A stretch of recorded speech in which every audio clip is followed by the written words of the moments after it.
At the end of World War II, Africa, this is more just history stuff. At the end of World War II, Africa was mostly colonized by Europe. It was mostly England and France. England and France, like most of Africa was English and French colonies, and most of the rest of it was colonies of other European powers, like Belgium, I think, and some others. Why did Europe leave? Like, why did those colonies go away? Why are all those former colonies independent countries now? Like, why is Botswana and Algeria and Nigeria and Chad and Zimbabwe?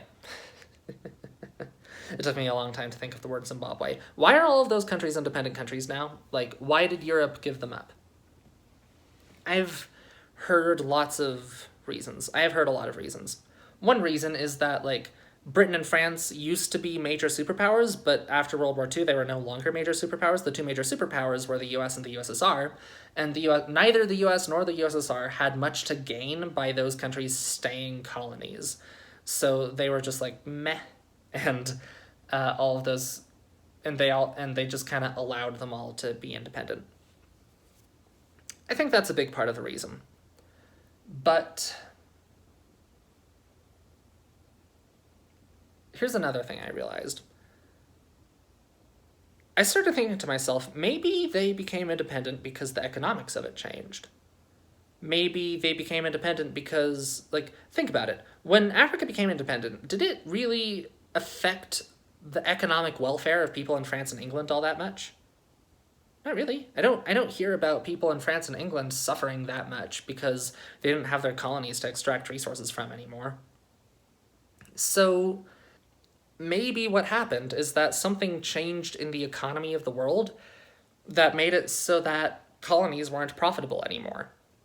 And I started doing some research. I did a little bit of research, and I read some stuff that indicated that, yeah, those colonies weren't profitable when they were given up. Like, it didn't really cost England or France anything to let those countries be independent. But here's the really weird part. What I read heavily suggested to me that those colonies were never profitable. Which is bizarre to me. Like, Africa was colonized mostly in the 1890s, I think. Is that right? 1890s? Scramble for Africa? Whatever. Africa was mostly colonized, sub-Saharan Africa at least, was mostly colonized in the very late 19th century, early 20th century. And even at the time, those colonies were not profitable. So does that mean the European countries were altruistic? That England and France colonized Africa just out of the goodness of their heart because they're going there to spread Christianity and spread civilization to these barbaric people? I don't think so, given what I've read. I took a class on Survey of African History last semester. No, it was 2 semesters ago. Anyway, I get the very strong impression that the Europeans were trying very, very hard to extract resources from Africa. That, like, they went out of their way to try to Christianize Africa, and there was this, like, moral justification of, like, we want to, like, civilize all of you. But I also get the very, very strong impression that they were making the lives of African people way, way worse by colonizing Africa the way they did. And I also get the strong impression that they didn't much care at all, which is a little bit of a problem for the theory that they were just doing it altruistically. But that leaves us with a bit of a problem, because if Europe didn't colonize, if Europe wasn't making a profit, and if Europe also wasn't doing it for altruistic reasons, then, like, why did they do it? Why did Europe colonize Africa in the first place?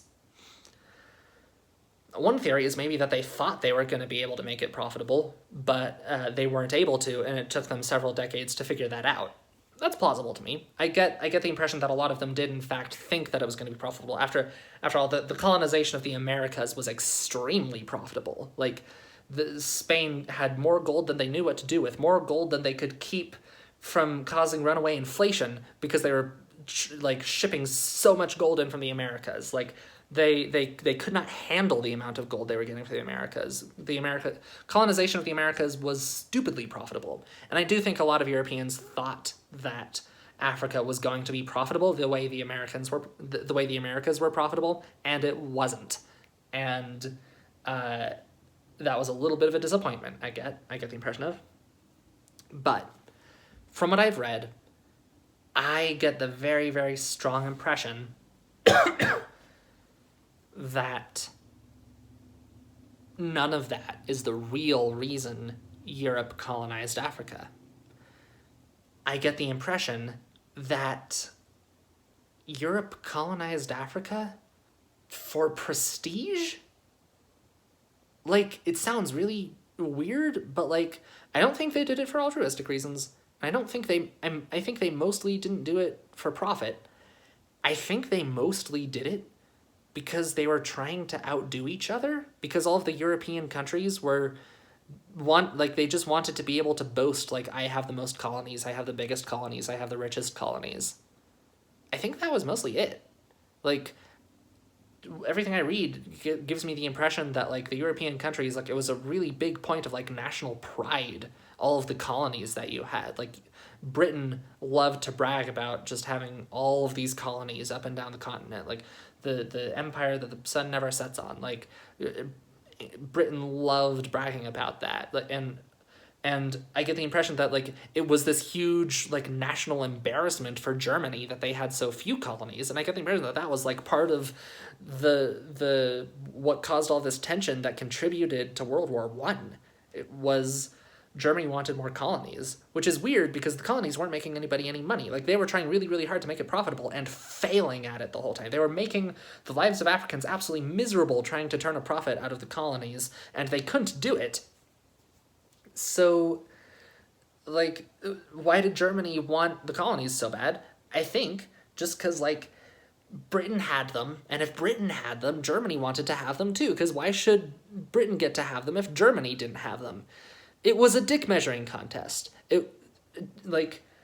Europe brutalized Africa over an international dick measuring contest. And I described this to a friend of mine a little while ago, and he came up with an analogy that I think is just perfect. It was the space race. It was exactly the same thing as the space race. The USSR versus the US, it was a point of prestige. It was both of them just sinking huge amounts of money into this completely dumb, pointless, unprofitable endeavor just to one-up each other. Just for the sake of one-upping each other. Like, that was Africa. That was just England and France and Germany and everyone else, just all of those countries trying to one-up each other because they'd look silly if they didn't also have some colonies. Like, and it was exciting for people. Africa in 1900 really was like how space was in 1960. It was this this mysterious, unexplored frontier full of adventure just waiting for us to go out and find it. Like, it really did capture a lot of people's imagination. It was this big thing in the culture of the time. So the ability of these European countries to go and colonize Africa really was a big part of how they looked on the international stage, the same way the Russians putting the first man in space and the Americans putting the first man on the moon was a big, like, a really big deal in, like, the 1950s and 60s. And that's a little bit hilarious and ridiculous and depressing to think about. That, like, Europe colonized Africa for the hell of it. Europe colonized Africa over an international dick measuring contest.